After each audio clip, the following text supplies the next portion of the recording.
Casablanca isn't just a great old movie, it's the great old movie. With romance, resistance, sacrifice, and some of the most iconic lines in film history, it's no wonder it stood the test of time. In this episode of Rocket Pop Reviews, we blast off back to 1942 and Rick's Cafe to talk about why Casablanca still matters, how it fits in with a biblical worldview, and why we think it's a pretty darn good pick for families with slightly older kids.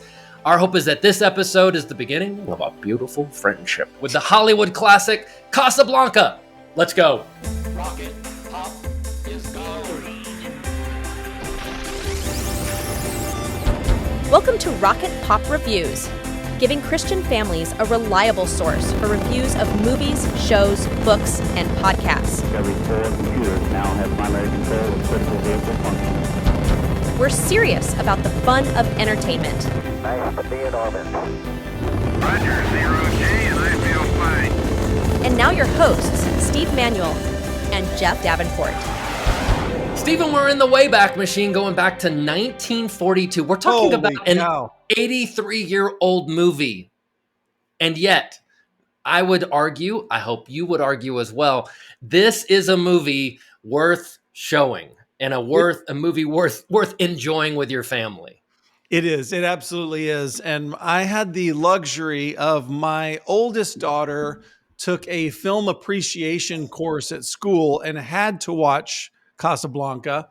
So then we watched it as a family, and she had another layer of, she's already familiar with the storyline, and we were able to get into some of the meaty bits of the movie. It was really fun. That is awesome. So real quick, I know if you're watching this, you might be thinking an 83-year-old black and white movie with a bunch of dead people. Okay, I get it.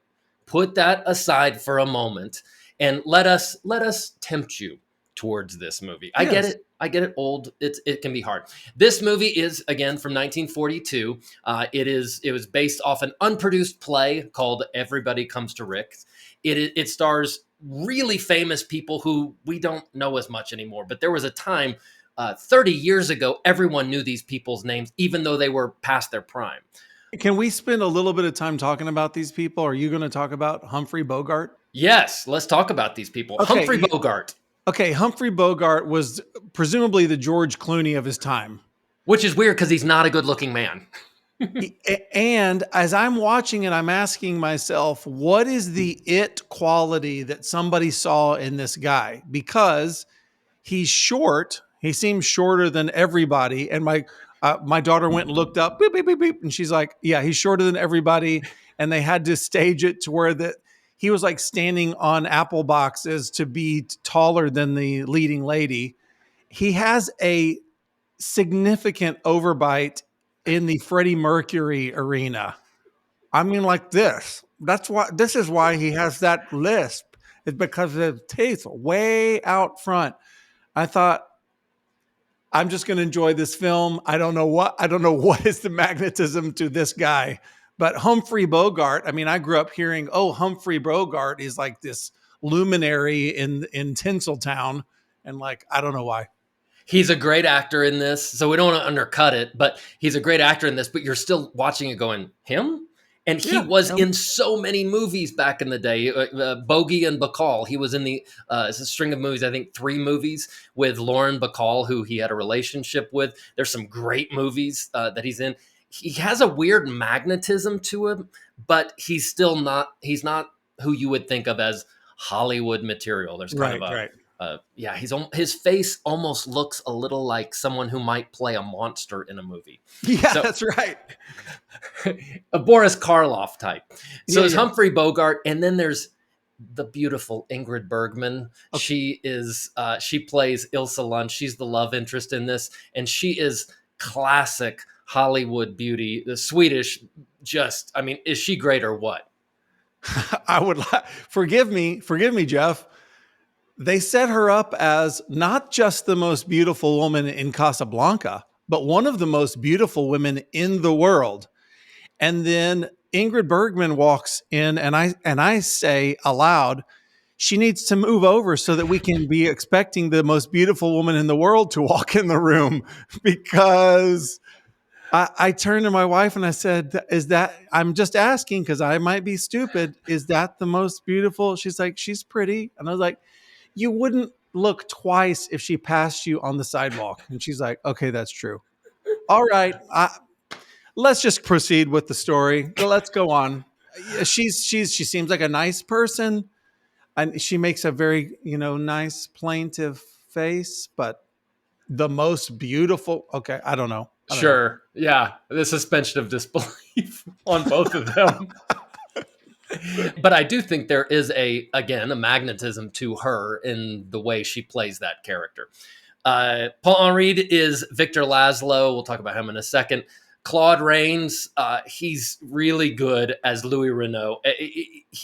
This is like the comic relief character to some degree, and he's just plays this French. He plays we'll have to talk about the plot here in a second. He plays this French policeman who's so good. You know who he reminds me of? No, Like who? dead on. Rhys Darby. Well said. He is, I love that dude. I was always so excited when he came on screen because I think he's going to say something that's a little ribald.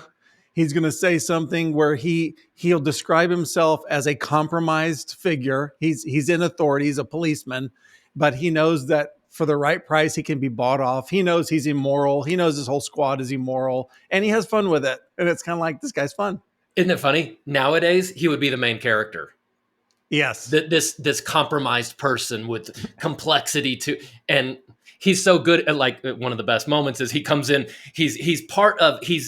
the movie takes place during World War II. He is the leader of the police in this little French town in Casablanca, and he's meant to straddle between I'm not really for the Nazis, but I got to play along with the Nazis. Yes. And at one point, he comes in and gambling is illegal. You know this is gambling is illegal. I break up this gambling. You all have to leave right now. And then someone comes by and goes, Mr. Renault, your winnings. Thank you. And then he walks out. It's Perfect. just such a perfect little moment. Yeah. And rounding out the cast is Peter Lorre, who plays Ugarte. And Lorre, this is Steve Buscemi. This is a prototypical Steve Buscemi character. Just this kind of weird, slimy guy. Yes. And do you remember, like, our introduction to Peter Lorre was Warner Brothers cartoons? Bugs Bunny. There would always be a Peter Lorre character. I did this for my kids. I paused on Peter Lorre's Bug Eyes, and like, you see this little guy? He was like the famous bit part guy in Hollywood. And anytime they needed a kind of weird side guy, they'd go, well, why don't you call Peter Lorre? And we, as 8, 10, 12-year-olds, had never, ever come across a Peter Lorre movie, but we knew Peter Lorre because he was in Bugs Bunny. So I immediately went on my Apple TV to YouTube, and I'm like, I want you to see the cartoon version of Peter Lorre. And they're like, good gravy, what did they do to this man? How humiliating the way they drew him. I'm like, well, they got to exaggerate, So Peter Lorre, of course, is always this spooky character. Yeah, he was great. I enjoyed him a lot. I have a feeling the Warner Brothers guys, when they set about to draw him, they looked at it and went, gosh, that's a really good cartoon of him. And they went, this is realism. It was straight. It's so weird looking. Yeah. So he plays this great character. By the way, this movie is directed by Michael Curtiz. Any ideas what else Michael Curtiz has directed? You know what? As crazy as it is, because I usually zip past the credits in these old movies, I saw that name and I thought, that name is important. I've seen that name before and I can't place it. And I kept going. No, I don't know. So this is what's wild. This is one of these directors who you've never heard of. And yet he directed 4 really important movies, 2 incredibly important ones, one of them being Casablanca. The first was The Adventures of Robin Hood, which is the early Errol Flynn, very famous Robin Hood movie. Huge hit. Yes. We don't know about this movie because it's very, very, very old. Yankee Doodle Dandy with Jimmy Cagney. But this guy directed Casablanca and White Christmas. There it is. White Christmas. Is that crazy? Okay, so here's the story of Casablanca. This movie came out again in 1942, and it came out when it was supposed to take place. It's 1942, and it's in Casablanca. So World War II is just getting going. The Nazis have taken over Morocco, French Morocco in northern Africa. The whole movie just zoom in on the city of Casablanca. And Casablanca is a really important town because people who are wanting to flee Europe, they can't just go straight over to America. They've got to find another way. So all these wealthy people end up coming to Casablanca, and they wait for a while until they can get letters of transit, some way to get from there to America. So it's a holding center. So this was a part of Vichy France where the Nazis were in control, but they let the French run those cities. So it's a boiler of everything that could go wrong. Right. And people are just coming so they can leave, coming so they can leave. Zero in further on Rick. Rick is this American, Humphrey Bogart, who runs a cafe. It's really a nightclub there in Casablanca. Everybody comes to Rick's. They say everybody comes to Rick's. So it all pretty much takes place right there. And the story is about Rick and how he runs this place, people who come in, come out. And then out of nowhere comes his old girlfriend, Ilsa. And not only does Ilsa come in, which she has broken Rick's heart, she's now married. And she's married to Victor Laszlo, who is this incredibly altruistic resistance fighter. We're going to take down the Nazis. So you've got this conflict here of Rick. What's he going to do about helping them get out of Casablanca? Because Rick is jaded. He is selfish. He's a shell of his former self. He says at the beginning of the movie, I stick my neck out for nobody. He's Han Solo before Han Solo. He does his own thing. He's so wounded by being broken up with by Ilsa. He's like, I'm not helping anybody. And this movie is the perfectly written, let's transform a character from how he starts to where he needs to be. And everything in this movie puts the screws to Rick to get him to change from being selfish, focused on him. Why would I get involved in things that don't matter? To, not spoiling it, something else. And it just works so well. I agree. And you're definitely rooting for that once the stakes are laid out and you can see he's going to have to make a big decision. It's going to change his life and other people's lives. You're definitely rooting for that. I think it very much helps to go into the movie knowing we're looking at the transformation of Rick. Pay attention to Rick. Mm-hmm. Because one warning I'll give for this movie is that it moves very fast as far as you're trying to pick up all these clues. This is not a world we're familiar with. We don't understand having all of these multinational interests playing on in one place at one time. And it's like, it's sort of French against Germany, but it's in neither of those countries. And with an American as the main character. Yes. With this American thread that's going through it. And you're sort of going like, now who's what? The letters of transit? Like, okay, what does that mean exactly? So you might need to pause a little bit to just sort of catch up and find your bearings with, okay, who is Renault again? Now, what is the role that he would play? And, he kind of greases the skids for everything happening at Rick's, et cetera.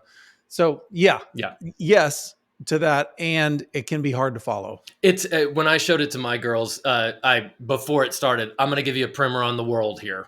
You're going to need to understand the sides. That's and good. Who's the good guy, who's the bad guy. There's a real clear bad guy.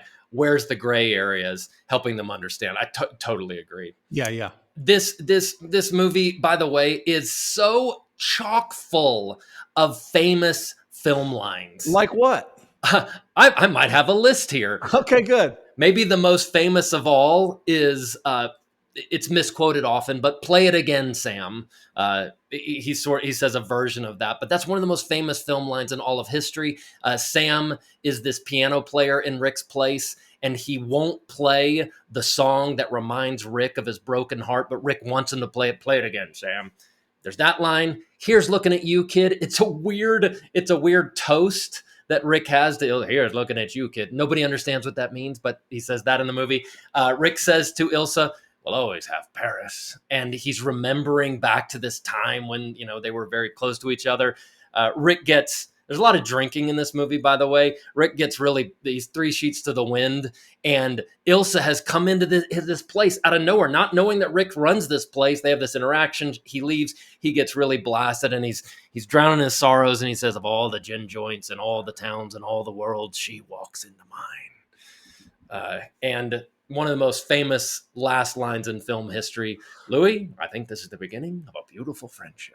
This movie is just famous, and there's a reason it's famous. It has great dialogue. It's a great story. It moves along. The black and white cinematography. By the way, if your kids are like, black and white, just act like they didn't say a thing and play it. Within 30 seconds, that's gone. Nobody thinks, gosh, this would be better if it was in color. Yeah. That's such a weird gag reflex we all have to it. Yeah, just to mention the great famousness of this movie, if anybody wants to be any literate at all with regarding to film, the world of film, you have to watch this movie. And in the last 7 minutes is when everything hits. It's the great climax of the movies right at the end. And I actually paused it so that I could show my family the famous remake and satire, I suppose, of the final scene starring Kermit the Frog and Miss Piggy, which they do this exact scene. And it's outside and of course it's windy. And in the Kermit the Frog version, Miss Piggy is actually carried away by the wind while he's yelling some of these famous lines at her. It's great. The climax, I'm glad you mentioned the climax of the movie. It's such, from a writing standpoint, what you want is that the very end of the movie, the climax of the movie, to be the moment when your main character's mettle is tested, that something along the journey has grown in them. Like they are learning a life lesson and they are transforming. And the climax is the choice they have to make. And that choice is going to prove, did I learn this lesson or not? And when it has such a pinpoint on it, you feel it. And that's what makes you excited about the ending of a movie and go, ooh, that was a hard decision to make, but I'm glad that he made that decision. He is a new person now. Yeah. And that's what happens right there. You mentioned there's tight pacing. A lot of older movies, they're slow, long scenes. These scenes pop along. Yes. To me, the only thing that is dated in this movie, I don't think people are generally good at putting their finger on this, so I'll try to call this out, is that the acting style is very different than you would see today. More melodramatic, bigger emotions. Okay, just like that's true. That's where you're really going to feel the difference here from a modern movie. But usually, again, older movies slower. This thing's popping along faster than you might want. So you're trying to make sure you catch everything. Yeah. Can I just say this about Sam? He's a horrible actor. Oh, really? You think so? And he's clearly supposed to be like a Louis Armstrong character. Yeah. It seems like that's who they wrote it for. And he's playing all of these standards on this upright piano that he moves around Rick's place and plays. And I'm going to do my impression of the actor playing Sam, playing the piano. It doesn't matter what the song is. It's like this. And I'm thinking, I don't think that's how you play the piano. But he's playing bongos. He's used to bongos. The piano could be going, and he'll be doing this the whole time. I'm thinking they could have cut the hands out of the shot, or no, it's fine. Let's leave it in there. It's fine. Speaking of music, you know what song I love in this movie? It's not As Time Goes By. I think that's a fine song. It's Knock on Wood. I think Knock on Wood is such a fun song. There was one of the first songs that the band plays is a standard that you and I know. And then they play this other song, which is this fun thing that everybody joins in knocking on the wood. And I'm like, why haven't I heard that song before? It's a banger. It's good. Yeah. And again, with music, There is a really great emotional moment when the Marseillaise, the French national anthem, is played in this place in the face of the Nazis, and there's this one woman who has she's played both sides a little. She's a very minor character, but she's welling up and she's realizing where her allegiance needs to be. When they sing that song, that chokes me up. That is a great scene. Yeah. I as we go into messaging, I'll kind of bridge the gap here. As we go into messaging, I always think that World War II is God's gift to modern believers because it is such a clear picture of good and evil. And you can read all sorts of World War II stories and appreciate them for what they are. But I always think that I'm able to read that and learn about those things in terms of the spiritual battle we're all in. And you can, not to overly spiritualize this movie, but I think someone could look at this and go, what messages am I supposed to understand about the spiritual battle between good and evil? And I think the primary message here for us is you've got Rick who goes, I just want to be neutral. I just want to, I can't be bothered. I can't be bothered. I don't care who wins. The war is on your doorstep. You may not, what's the line? You may not be interested in the fight, but the fight is interested in you. That's what's happening with Rick. And he has to make a decision. Am I going to care for other people and get involved? And you know, there was some dumb sequel to this written at one point, but you almost get the sense that if Rick is really transformed, what happens next could be really interesting. Yeah, right. You mention Han Solo. That's probably the most handy reference for anybody of a guy who is going to look out for himself. I had read at one point that they even wanted to style some of Han Solo's clothes to go with Humphrey Bogart's character in Casablanca. If the universe is on the line here, you got to get in the game. That's all there is to it, or it is a dereliction of duty on your part. So I would just say you're not going to see that theme jump off of the screen. It's not overt, but I think the point that you make is, as believers, we rather have a job to look for truths like this and to look for ways to apply what we know about the spiritual world and the kingdom of God onto the art that we consume, and go, is there a deeper truth in this that I could be meditating on, as opposed to just a Saturday afternoon flick? And I think the core of that is self-sacrifice. This is a movie about a guy. He doesn't just sacrifice. He sacrifices something really deep. And again, there's a lot that happens at the end that I don't want to speak about too bluntly about. But he not only, it's not like he's, I'll get shot in the heart or whatever and take the bullet. There's something even deeper that he's giving up that gets into some of the complexities of the relationships. But I think this movie is really all about moving off of neutral and taking, fate takes a hand, that you take a hand and you move towards something and you get active. It's just, in some ways, it doesn't feel like an old movie because of some of these complexities, but isn't it strange that it feels so unique that this is a movie about a man who learns how to be a man from his old girlfriend's husband? Yeah. Isn't that a weird thing? It's, first of all, I have to throw out that dynamic. I was thinking, why does this dynamic ring a bell to me? And what it brought to mind was the dynamic in the last act of Castaway, when he has a troubling conflict inside himself with this woman that he loved. He has spent so many years pining after, and here he is in front of her, and he must do the selfless, altruistic thing. And you talk about his sacrifice. It really is. I wonder how it feels unique. I'll just say it feels like a unique sacrifice, because we are used to seeing someone give their life for something. You know, Harry Potter is going to give his life for something. We're used to seeing that. This guy isn't going to die. What he's going to do is give away all of his future happiness and everything that he has personally ever wanted out of life. He's going to give that away. And that is a pretty, I can't think of many films that display that kind of sacrifice. You're watching it and you want something. You want Rick. Your gut, for the most part, is like you want Rick and Ilsa together because they're made for each other. Oh, look at the spark they have, and oh, they loved each other. You want that.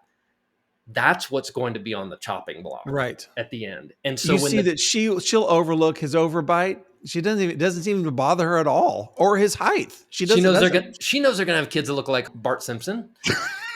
That's right.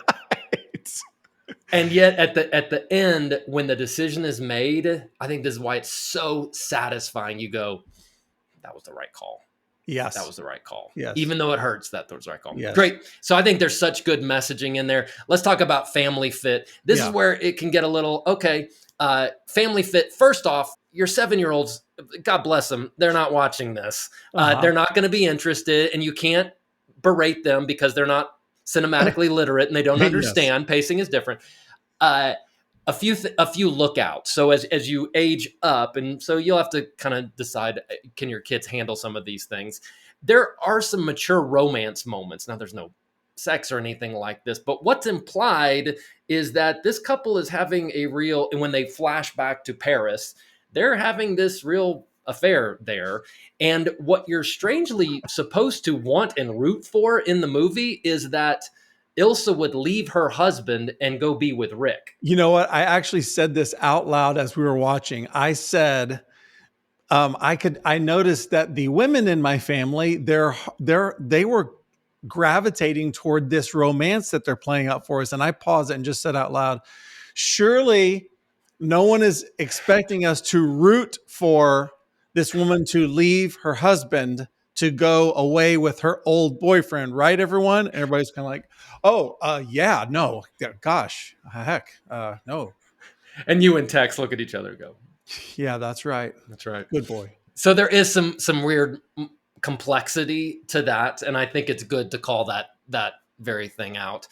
This is not a violent movie. I think there's someone gets shot maybe at the beginning, but it's old-fashioned violence where like you can almost tell that it's a blank. Yeah. There's complexity, as we've said. You've got to explain some things. My daughters, 10 and 12. My 10-year-old, she likes it a lot. She's seen it, and she doesn't like the shooting. I think we buzzed past that. That's not her bag. But there's something about it I think she likes. I don't think she fully gets it. My 12-year-old really likes this. We probably age down there on that. I think what you're describing, the 12, 13 area is probably about right. But a 14, 15, like that's, I think best case is you sit down with your 14, 15 and go, look, I know you've seen these other movies fast, but like, can I just show you something old and walk them through it? I think that's where they really grab it. So tell me, I'm curious how your daughters 15 and 13, how they responded to this.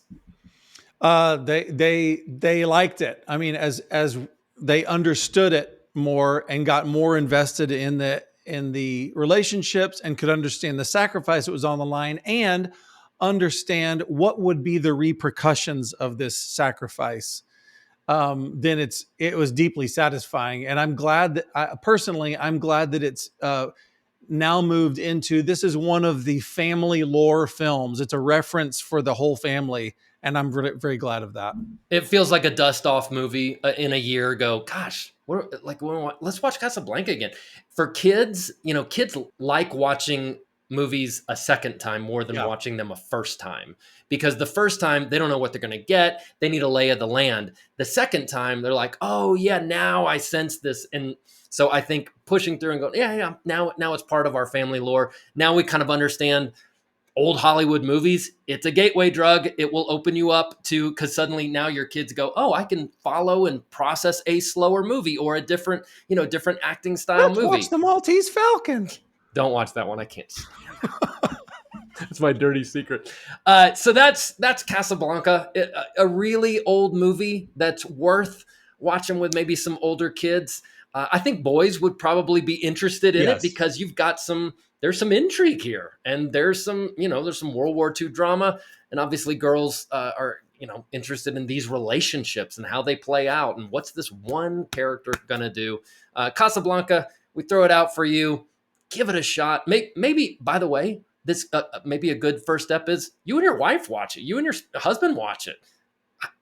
It's good. It's real good. There's a reason that certain movies are in the Mount Rushmore of Hollywood, and this is one of them. It's a great one. I hope you enjoy it. 3, 2, 1, 0. Thanks for listening to Rocket Pop Reviews. Don't forget to like, subscribe, and share with your friends. See you next time for another family-friendly review.